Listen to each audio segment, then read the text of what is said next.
देखिए green TV YouTube पर भी, बस सब्सक्राइब करें और बेल आइकन दबाएं। नमस्कार दोस्तों, स्वागत है आप सभी का किसान बुलेटिन में और मैं हूं आपके साथ पारुल यादव। चलिए नजर डालते हैं किसान बुलेटिन में आज की बड़ी हेडलाइंस पर।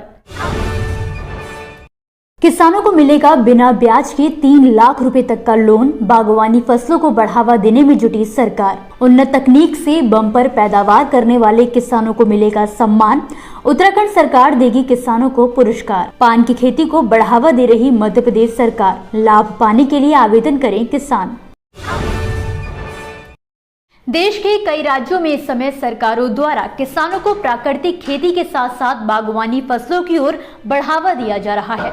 इसके लिए न केवल किसानों को नई नई योजनाओं से जोड़ा जा रहा है, बल्कि खेती के लिए सब्सिडी भी उपलब्ध कराई जा रही है। इसके लिए न केवल किसानों को नई नई योजनाओं से जोड़ा जा रहा है, बल्कि खेती के लिए सब्सिडी भी उपलब्ध कराई जा रही है।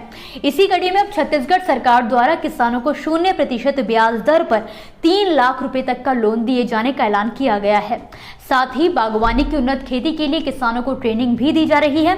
सरकार द्वारा किए जा रहे प्रयासों का ही नतीजा है कि छत्तीसगढ़ में बागवानी फसलों का रकबा बढ़कर 834.311 हेक्टेयर हो गया है। इससे हर साल 11,236.447 मीट्रिक टन उत्पादन भी हो रहा है। इसके अलावा राज्य शासन द्वारा फल पौधरोपण के लिए नदी कछाड़ तटों पर लघु सब्जी उत्पादक समुदायों को प्रोत्साहन करने के लिए टपक सिंचाई योजना, कम्युनिटी फेसिंग योजना और पोषण बाड़ी विकास योजना चलाई जा रही है। इसी तरह ट्यूबुलर स्ट्रक्चर, शेडनेट हाउस और पॉली हाउस के निर्माण के लिए भी लाभार्थियों को अधिकतम 4000 वर्ग मीटर तक सीमित कुल लागत का 50% अनुदान दिया जाता है, ताकि प्रदेश के किसानों को परंपरागत खेती के साथ साथ आधुनिक खेती करने में भी मदद मिल सके।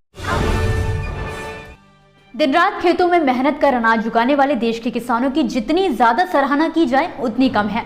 ऐसे में सरकार द्वारा भी अपने तरीके से किसानों का हौसला बनाए रखने के लिए समय समय पर कई तरह के प्रयास किए जाते हैं, जिनमें एक प्रयास उनको पुरस्कारों से नवाजकर सम्मानित करना भी है। इसी कड़ी में उत्तराखंड सरकार ने किसानों को सम्मान देने के लिए पहल की है। उत्तराखंड में किसानों को कृषि कर्मठ एवं प्रशंसा पुरस्कार दिया जाएगा। इससे प्रदेश ही नहीं बल्कि देश के किसानों का भी मान बढ़ेगा।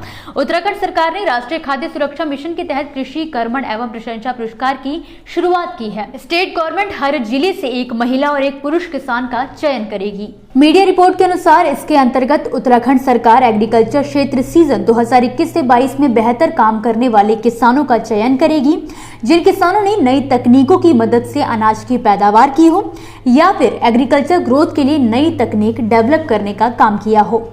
ऐसे किसानों को सराहा जाएगा। आपको बता दें कि उत्तराखंड के किसानों को अप्लाई करने के लिए समय भी दिया जाएगा।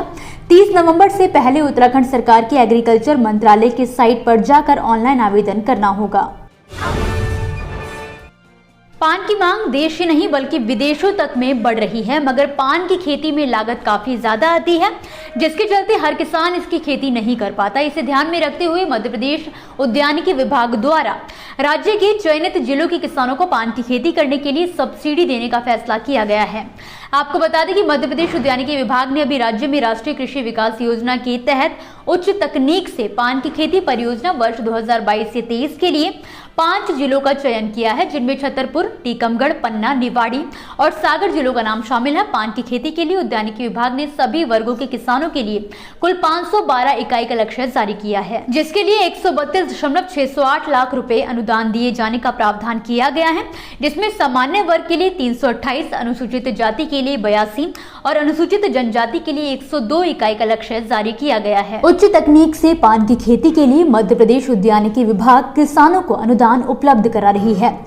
कृषक को 500 वर्ग मीटर में पान बरेजर की स्थापना के लिए बांस का इस्तेमाल करने पर इकाई लागत राशि पर 35% का अनुदान दिया जाएगा, जिसके लिए विभाग ने इकाई लागत 74,000 रुपए तय की है। इस पर 35% यानी कि अधिकतम 25,900 रुपए का अनुदान दिया जाएगा।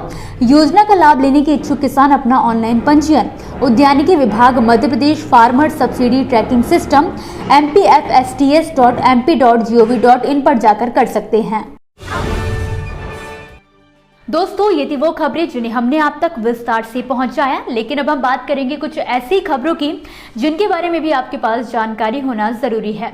तो चलिए फटाफट से एक नजर डालते हैं खेती किसानी और कृषि क्षेत्र से जुड़ी आज की छोटी बड़ी अपडेट्स पर।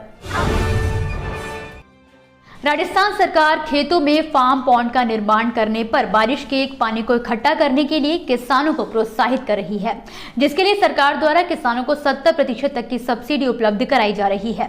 सरकार की इस योजना का लाभ अभी तक राज्य के 18,000 से ज्यादा किसान ले चुके हैं।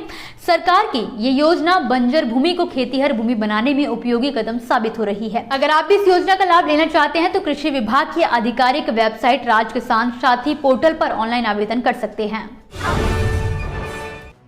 खाद्य तेल उद्योग संगठन SEA ने सरकार से रिफाइंड पाम तेल का आयात शुल्क को बढ़ाकर 20% करने का अनुरोध किया है। ये वर्तमान में 12.5% है। इसके लिए solvent extractors association of India ने घरेलू रिफाइनरों की सुरक्षा के लिए केंद्रीय खाद्य मंत्री पीयूष गोयल को इस संबंध में पत्र भी लिखा है। SEA ने बताया कि कच्चा पाम तेल और पामोलिन के बीच शुल्क का अंतर केवल 7.5% है। इसके कारण पामोलिन का अधिक आयात होता है और घरेलू रिफाइनिंग उद्योग की पूरी क्षमता का उपयोग नहीं हो पाता।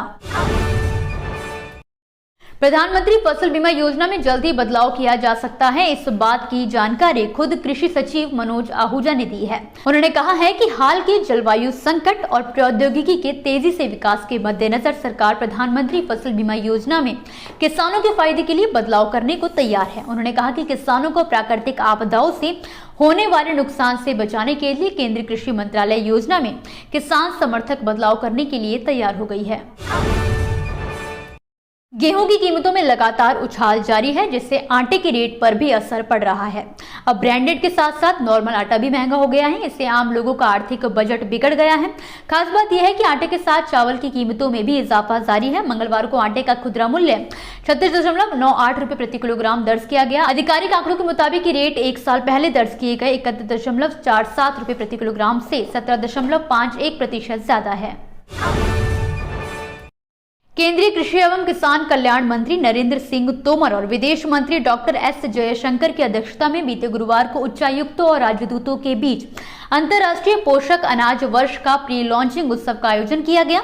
दिल्ली में आयोजित इस उत्सव में डॉक्टर जयशंकर ने कहा कि मिलेट्स आत्मनिर्भरता में सुधार करेगा, साथ ही विकेंद्रीकृत उत्पादन को बढ़ावा देगा और किसानों की आय में बढ़ोतरी करेगा। इस तरह वो वैश्विक खाद्य सुरक्षा के जोखिम में कमी ला सकते हैं।